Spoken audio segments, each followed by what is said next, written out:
Congress leaders Renuka Chaudhary और Anil Kumar Yadav BRS leader Raju रविचंद्रा Rajya Sabha के लिए मुंतखब। कांग्रेस से रेणुका चौधरी और अनिल कुमार यादव और बीआरएस से राजू रविचंद्रा मुत्तफ़क़ा तौर पर राज्यसभा के लिए मुंतखब हो गए। रिटर्निंग अफसर ने मंगल को कोई और उम्मीदवार मैदान में न होने के बायस यहां असम्बली अहाते में नताइज का ऐलान किया और नौमुंतखबा अरकान पार्लियामेंट को इंतखाबी सर्टिफिकेट हवाले कर दिया।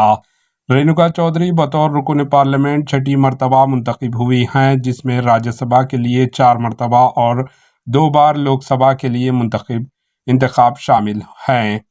Youth Congress leader Anil Kumar Yadav parliament में पहली मरतबा अपनी इनिंग्स का आगाज करेंगे, जबकि बीआरएस के रविचंद्रा को 2022 के ज़िमनी इंतखाबात के दौरान पहली मरतबा नामज़द किया गया था। इसके बाद लगातार दूसरी बार केसीआर ने इन्हें राज्यसभा के लिए नामज़द किया है। Bureau report, AHN news.